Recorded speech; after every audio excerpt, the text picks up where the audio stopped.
Բարև ձեզ հարգելի հետևորդներ, Civic AM-ի տաղավարում այսօր տեսակապի միջոցով կզրուցենք քաղաքական վերլուծաբան պարոն Գագիկ Քամալյանի հետ։ Պարոն Քամալյան, շնորհակալություն, որ համաձայնեցիք զրուցել մեզ հետ։ Բարև ձեզ, ես եմ շնորհակալ։ Պարոն Քամալյան, զրույցը թերևս սկսենք Հայաստան-Ռուսաստան հարաբերությունների ներկայիս իրավիճակին գնահատական տալուց։ Ակնհայտ է, որ դաշնակից երկրի հետ հարաբերություններում, մասնավորապես հունիսի 7-ի ընտրություններից հետո, մեղմ ասած յետընտրական սառնություն է։ Նման մթնոլորտում օրերս հեռախոսազրույց է տեղի ունեցել Հայաստանի վարչապետ Նիկոլ Փաշինյանի եւ Ռուսաստանի Դաշնության նախագահ Պուտինի միջև, եւ Հայաստանի վարչապետն ընդգծել է, որ հայաստանյան ծագման ապրանքների Ռուսաստանի Դաշնության շուկա արտահանման սահմանափակումները հակասում են Հայաստան-Ռուսաստան իրավապայմանագրային շրջանակին եւ ԵԱՏՄ կարգավորումներին։ Նաև խնդրել է միջոցներ ձեռնարկել այդ խնդիրները կարգավորելու ուղղությամբ։ Այս համատեքստում նկատենք միաժամանակ արծարծվել է ԵՄ-ին անդամագրվելու հարցով Հայաստանում հանրաքվե անցկացնելու հարցը։ Ինչն է ուշագրավ, որ այս հեռախոսազանգին հաջորդեց Պուտինի մամուլի խոսնակի պարզաբանումը, թե հեռախոսազրույցի ժամանակ Հայաստանի ԵՄ-ին անդամակցելու գործընթացի հստակ ժամկետներ չեն նշվել եւ Պուտինը Փաշինյանի հետ զրույցում ընդգծել է այդ հարցով հանրաքվեի շուտափույթ անցկացման խնդիրը։ Պարոն Քամալյան, ձեր դիտարկմամբ Ռուսաստանի Դաշնությունը ինչու է շտապեցնում Հայաստանին եւ արդյոք նման ուլտիմատումը միջամտություն չէ Հայաստանի ինքնիշխանությանը։ Գիտեք, ամենահետաքրքիրն այն է, որ շատերը կարծում են, որ Ռուսաստանի խնդիրը Հայաստանի եւ ԵՄ-ի Հայաստանի անդամակցությունն է ԵՄ-ին, իսկ իրականում դա շատ վերացական խոսակցություն է։ Հայաստանի իշխանությունը երբեք չի նշել կոնկրետ ժամկետներ, որ այդ ժամկետների կտրվածքում ինքը պատրաստվում է դառնալ ԵՄ անդամ, ինստիտուցիոնալ տարբերակով էլ այդպես չես կարող որոշել, որտեղ ԵՄ-ն դա շատ հզոր մեծ կառույց է, բյուրոկրատիկ մեծ համակարգ է եւ նրան անդամակցելը շատ բարդ process է, որը կարող է տևել նույնիսկ տասնամյակներ։ Չմոռանանք, որ Թուրքիան արդեն գրեթե 2-3 տասնամյակից ավել է, որ ստորագրել է համաձայնագիր ԵՄ-ի հետ, բայց այդպես էլ անդամ չի դառնում, հա, սա շատ երկարատև process է, իսկ հիմա հարց է առաջանում, լավ, որն է Ռուսաստանի մտահոգությունը, իսկ Ռուսաստանի մտահոգությունը ըստ այս պարագայում դա պատրվակ է այդ հանրաքվեն, որպեսզի Ռուսաստանը դրա միջոցով շանտաժի ենթարկի Հայաստանի պետությանը, Հայաստանի իշխանություններին, որպեսզի կարողանա այն ռեգիոնալ զարգացումները, որ հիմա տեղի ունենում Հարավային Կովկասում, հա, թրիփ նախագիծ, հայ-ադրբեջանական հարաբերությունների կամած, բայց հաստատուն քայլերով կարգավորումներ, այսինքն նա այս միջոցով փորձում է շանտաժի միջոցով ապակայունացնել իրավիճակը։ Սա ունի նաև երկու ուղղություն։ Առաջին ուղղությունը դա ներքաղաքական տարբերակն է Հայաստանում, որպեսզի դա տալիս է ընդդիմությանը օրակարգ, այդ դուք ձեր հարցի մեջ նշեցիք, որ օրակարգ են, ինչպիսի օրակարգով է լինելու հետագա ընթացքը ընդդիմության գործնեցան, բայց այստեղ Ռուսաստանն է որոշում այդ օրակարգը, հասկանալի է, եւ առաջիկա աշնանը Ռուսաստանը կարող է հենց այս օրակարգով, այդ կեղծ հանրաքվեի մասին այդ պնդումներով ընդդիմությանը տա միջոց, որպեսզի երկրում ներքին քաղաքական լարվածություն ստեղծվի։ Եվ երկրորդը կրկնում եմ, դա արդեն ռեգիոնալ զարգացումների համատեքստում պետք է նայել։ Ինչպես պետք է վարվի Հայաստանը այս իրավիճակում, հա, ներկապային պետք չի շտապել, շտապողականություն պետք չի, Հայաստանը պետք է ավելի շատ զտպողի դերում հանդես գա քան մանևրողի, եւ այս պարագայում շատ կարեւոր է, որ ես տեսնում եմ, որ Հայաստանի վարչապետը Նիկոլ Փաշինյանը բավականին հավասարակշռված է դեռևս իրեն դրսևորում եւ այլևս 10 տարի առաջվա հայ-ռուսական հարաբերությունները չեն, որ Ռուսաստանը կարողանա, ինչպես Սերժ Սարգսյանին մի գիշերվա մեջ շանտաժի ենթարկելով կորզել իրենց համար հարմար որոշում, հիմա Նիկոլ Փաշինյանը շատ ավելի ուժեղ դիրքերում է գտնվում եւ Նիկոլ Փաշինյանը կարող է շատ դեպքերում հավասարակշռել ընթացող զարգացումները։ Այնուամենայնիվ տեսակետ կա պարոն Քամալյան, որ Հայաստանի իշխանությունները հաշվի առնելով մեր մի շարք տնտեսվարողների աճող բողոքի ալիքը հնարավոր է ինչ-որ զիջումների գնան, այդ զիջումները ձեր դիտարկմամբ ինչ դրսևորում կունենան, արդյոք առժամանակ սառեցնել ԵՄ-ի հետ հարաբերությունները։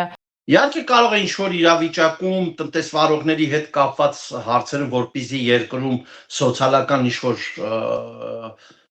մթնոլորտը չշիկանա, բայց ես չեմ կարծում, որ այդ սեգմենտը տնտեսվարողների դա շատ մեծ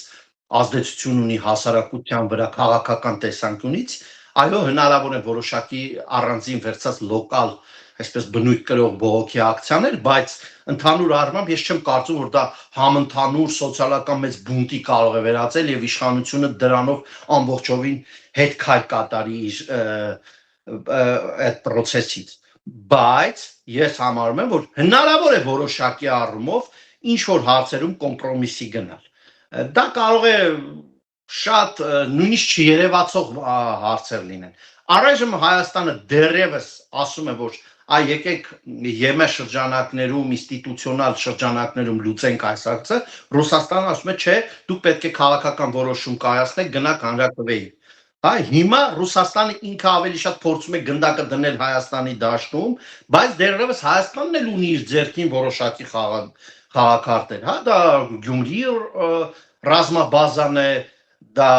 ռազմաբազային ամեն ամիս Հայաստանը վճարումներ է կատարում այդ ուղղությամբ, այսինքն Հայաստանը եւս ունի մանևրելու տեղ եւ բայց չեմ կարծում, որ կարճաժամկետ առումով Հայաստանը այդ գործիքակազմերը կսկսի արագ օգտագործել, չէ, դեռևս կշարունակվի զրուցել, բայց եթե Ռուսաստանը փորձի ապակայունացնել ներքաղաքական իմաստով Հայաստանը, ինձ թվում է Հայաստանի իշխանությունները կգնան արդեն ավելի կոնկրետ գործողություններ։ Մասնավորապես նաև հապկից դուրս գալու։ Այո, ես ընդհանուր նշեցի, դա հապկն է ռուս-հայկական առանձին այդ ռազմական ստրատեգիական դաշնակցային հարաբերություններն են, հա, սրանք բոլորը կան սեղանի վրա են, արկա են եւ Հայաստանը բոլոր առումներով դեռևս ինստիտուցիոնալ առումով ունի իր հակաքայլերի պոտենցիալը։ Պարոն Քամալյան, մի այսպիսի հարց էլ արդյոք այսօրինակ քայլերը երկու երկրների դաշնակցային հարաբերությունների տրամաբանության մեջ են, ակնընդական Ռուսաստանը ինչ որ քայլ է անում ընդդեմ Հայաստանի եւ Հայաստանը կոնտր քայլ է անում եւ կամ հակառակը չտեսանք նաեւ Պուտինի շնորհավորանքը քաղաքացիական պայմանագրի վերընտրության առիթով։ Հետևաբար, եթե մենք վերագնահատելու լինենք Հայաստան-Ռուսաստան հարաբերությունները, ապա դրանք ինչպիսին են ձեր դիտարկմամբ, դաշնակցային կարծեք թե այլևս չեն, եղբայրական կասկածում եմ։ Դաշնակցային երբեք էլ չի եղել, Ռուսաստանը դա կայսրություն է, Ռուսաստանը երբեք իր ազդեցության գոտի համարվող երկրների հետ դաշնակցային հարաբերություններ չի կառուցում։ Ինքը իրականում իր ազդեցության գոտիներում ավելի շատ կոլոնիալ քաղաքականություն է վարում, գաղութատիրական եւ Հայաստանին նայում է իբրև զուտ իր ազդեցության գոտի եւ իզուր չէ որ տարիներ առաջ ռուսաստանցի հայտնի քաղաքագետներից մեկը, մեր կրեմլյան քաղաքագետներից մեկը, որը նաեւ Հայաստանյան ընդդիմության համար բավականին պոպուլյար գործիչ է, ասեց Հայաստանը ֆորպոստ է։ Հա, այս ֆորպոստային տրամաբանության մեջ փնտրել դաշնակցային հարաբերություններ բացարձակապես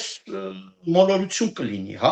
իսկ ինչ վերաբերվում է նաև ոչ վաղ անցյալի մեր պատմությանը, հա, մենք տեսանք,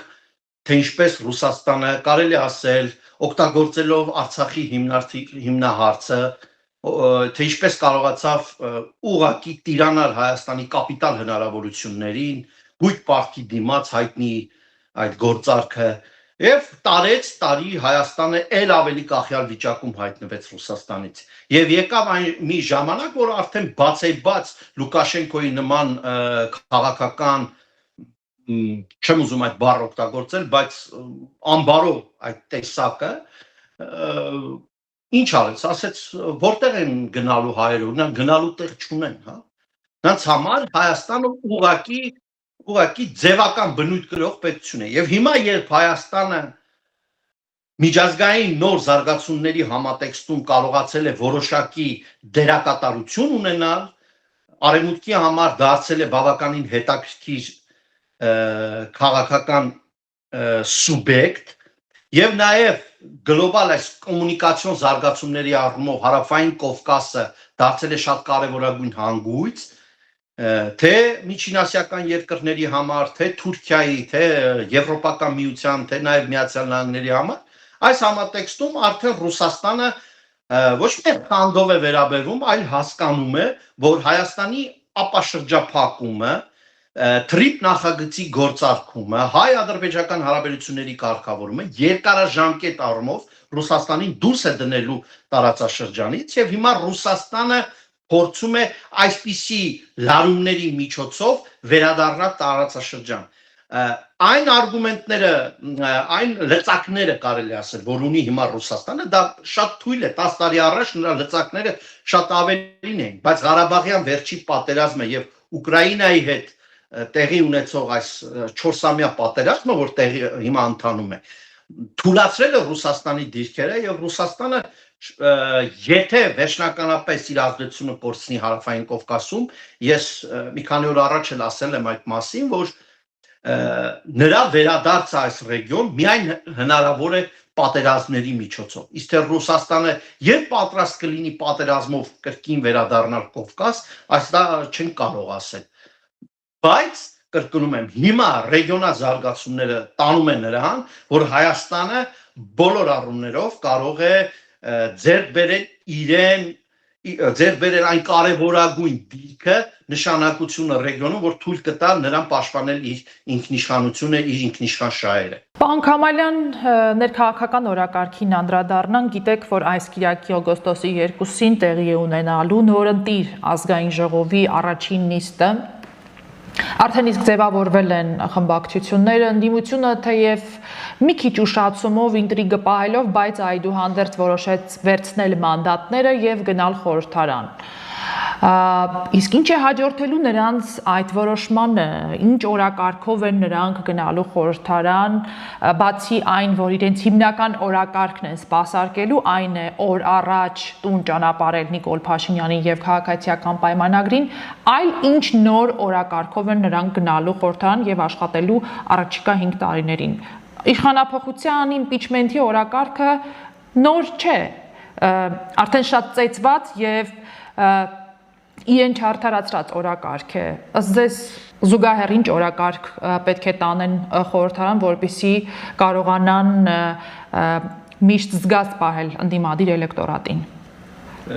Ես չեմ կարծում, որ դա օրակարգ կարելի ասել իշխանափոխությունը, դա ինչ որ ինքնանպատակ,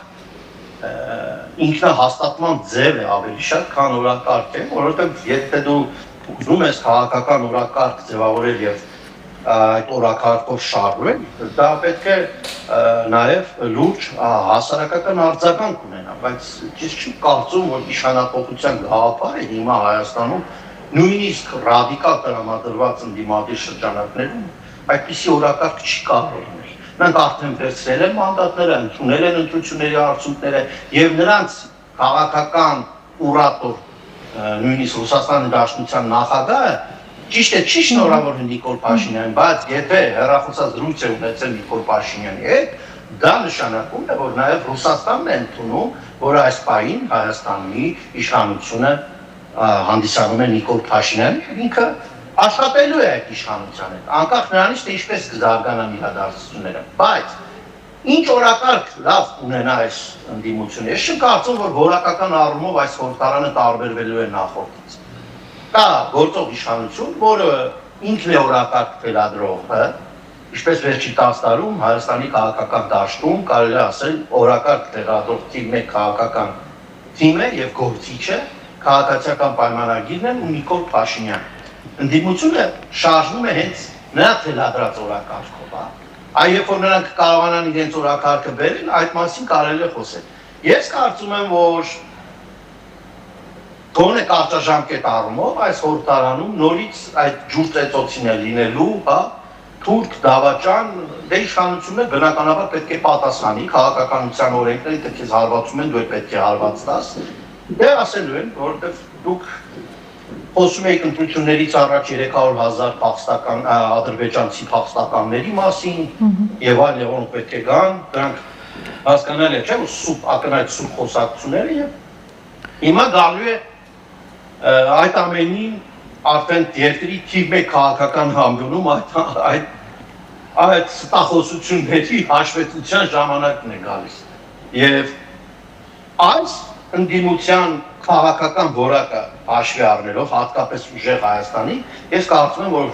սա Հայաստանի պատմության ամենաթույլ ընդդիմությունն է լինելու նույնիսկ պատիվ ունեմ դաշինքը քաղաքական իմաստով շատ ավելի մեծ կարող էր կշիռ ունենալ Անձինը Սերժ Սարգսյանի ազդեցությամբ քան այն որ ունի հիմա ուժեղ Հայաստանի եւ իր միլիարդատեր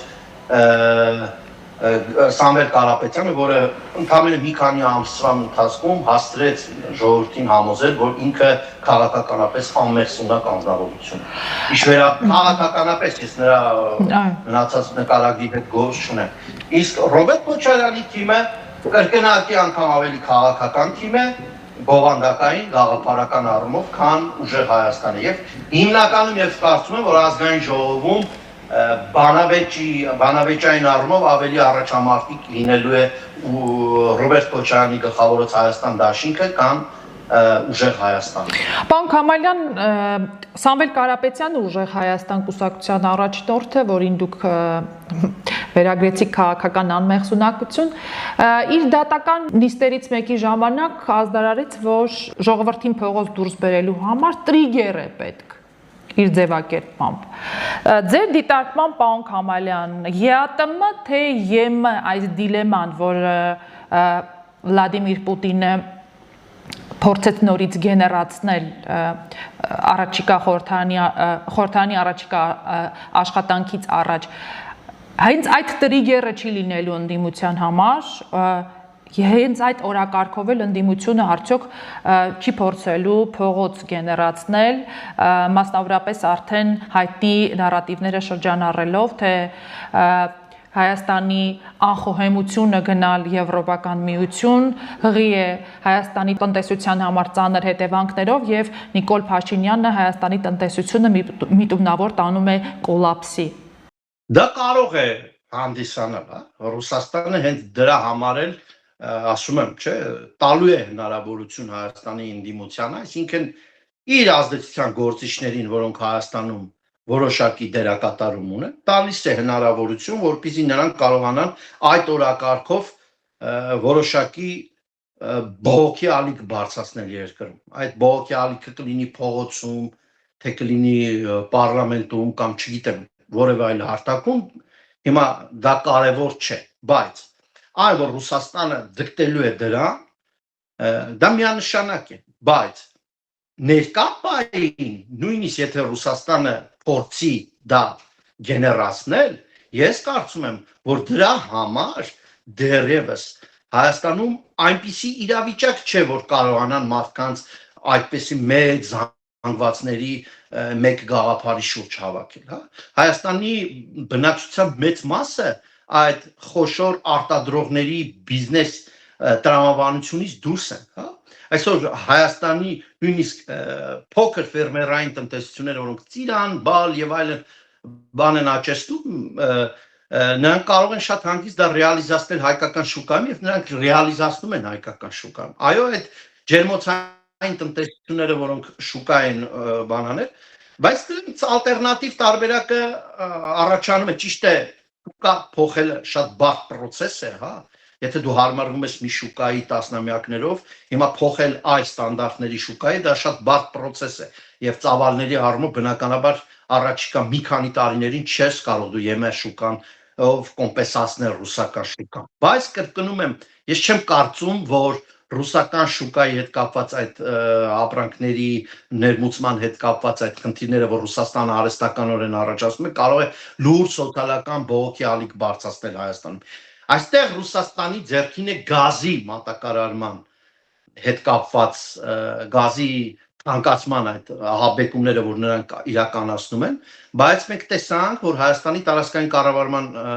նախարարի այցը Իրանի Իսլամական Հանրապետություն եւ այսօր էլ ոնց որ ես հասկացա եղել էր հայտարարություն, որ Իրանը պատրաստվում է կրկնակի ավել գազ տրամադրել Հայաստանին, որոշակի առումով դրա կարող է նաեւ այդ ռիսկն էլ նվազեցնել, հա, մենք կարող է ձմռան շեմին Ռուսաստանը որոշի թանկացնել գազը, ինչը բնականաբար մեծ ռիսկ է իրեն մեջ պարունակում, բայց կրկնում եմ, հիմա Հայաստանի իշխանությունը մենք տեսնում ենք, որ ինստիտուցիոնալ մակարդակով նաև կարողանում է աշխատել այդ ուղղությամբ, դա այդ տարբերակն է զսպել։ Եվ ես կարծում եմ, որ Ռուսաստանը այս պարտիան, որ սկսել է ԵՄ անդամակցության հետ կապված այս արհեստական օրակարգը փորձում է ներդնել հայ-ռուսական հարաբերություններում եւ Հայաստանի ներքին քաղաքական կյանքում չի աշխատելու։ Բոլոր դեպքերում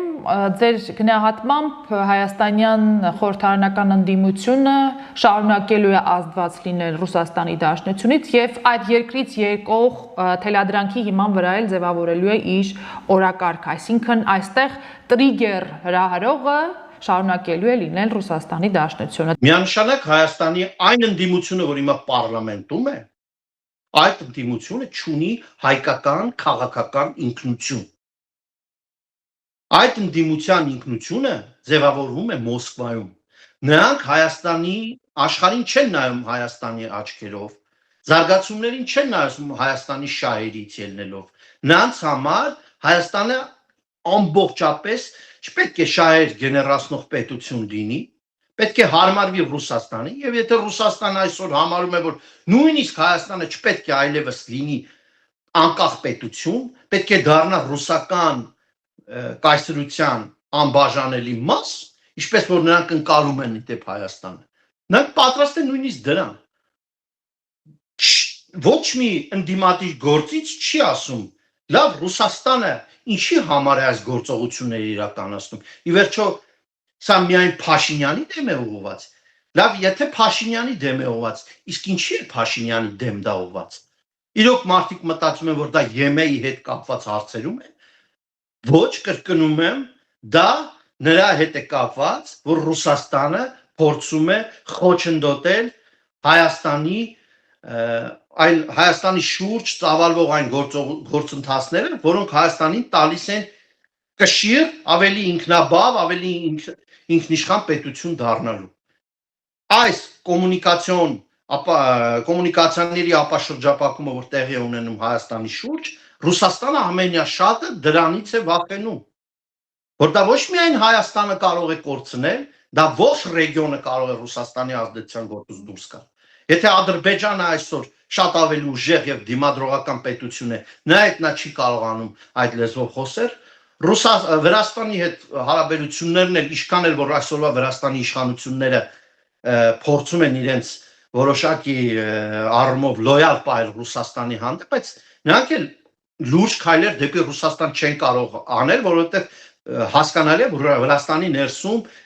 ժողովրդի մեծամասնությունը հակա է տրամադրված ռուսական ազդեցությանը։ Եվ այստեղ մնում է Հայաստանը, որը ըստ իրենց մշտապես պետք է լինել իրենց անբաժանելի ազդեցության գոտին, բայց վերջի պատերազմից հետո Արցախյան Հայաստանը դուրս է եկել այդ ճեղքվածքից եւ այսօր Նիկոլ Փաշինյանի գլխավորությամբ Հայաստանը շատ ավելի ինքնաբավ, ինքնուրույն պետություն է, քան 10 տարի առաջ էր։ Նույնիսկ այսքան դաժան գործողությունների, կորուստների միջով անցնելով։ Պարոն Քամալյան, գիտեք, որ աշնանը սպասվում են տեղական ինքնակառավարման մարմինների ընտրություններ ավելի քան 4 տասնյակ համայնքներում։ Ընդդիմությունը, կարծում եմ,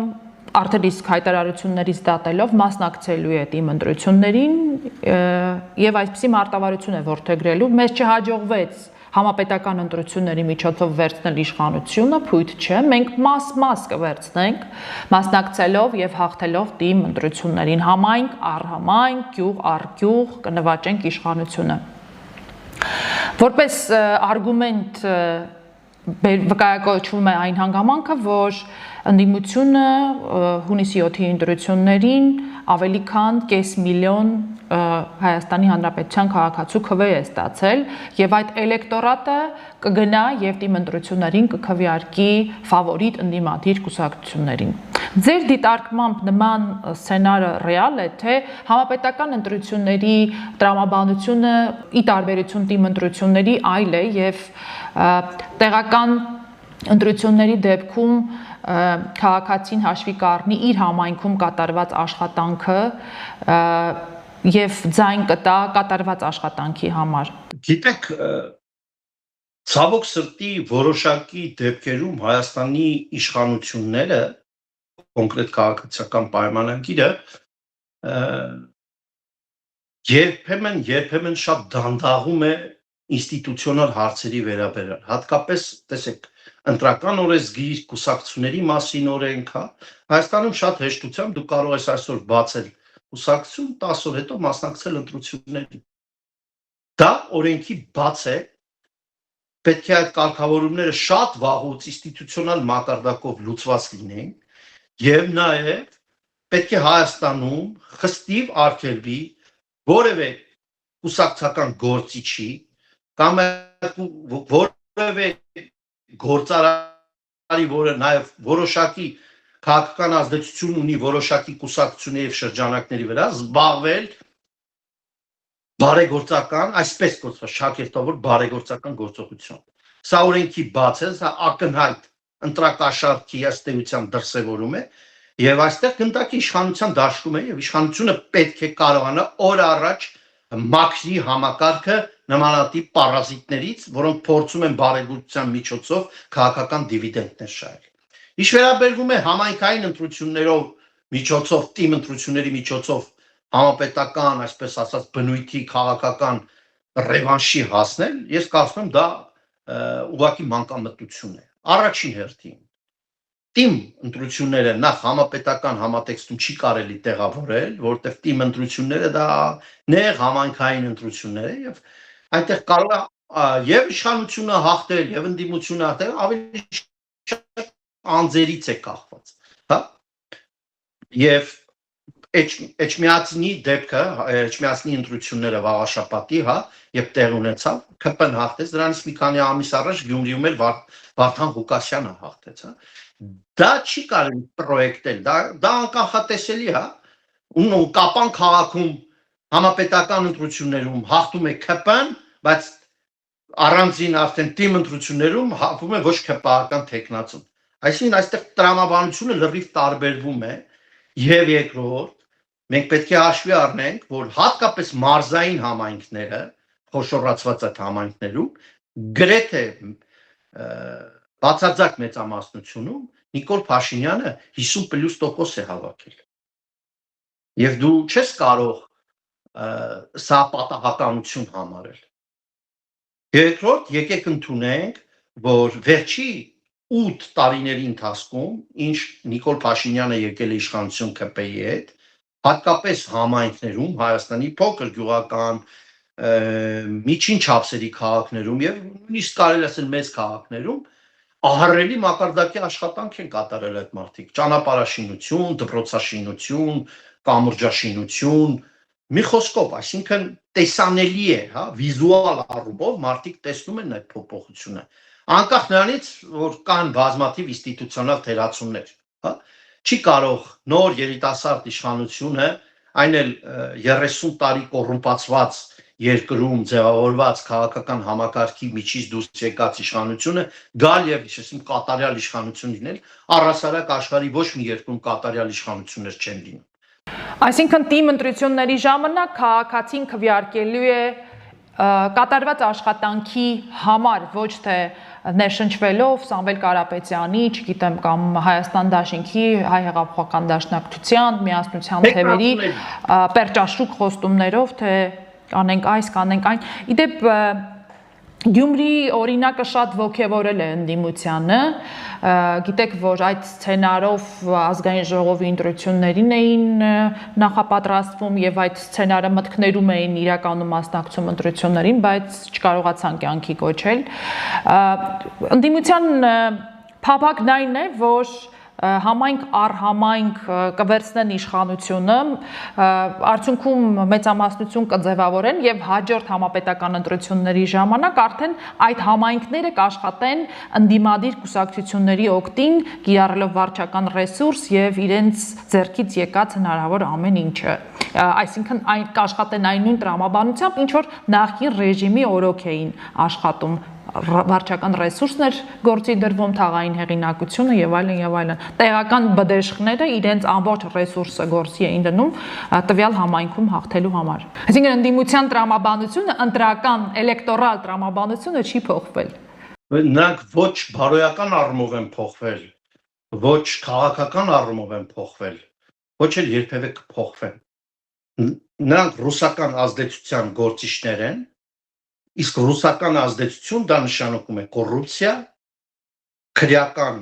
ենթամշակույթ եւ նաեւ քաղաքական զորբայություն, մերժել էլեկտորալ ժողովրդավարությունը, հաստատել ձեր կողմից նշված այդ բդեշխային իշխանությունները, այսինքն վաղաշապատում ժողովրդի գլխին դնել մանվելի պես ինչ-որ կերպար,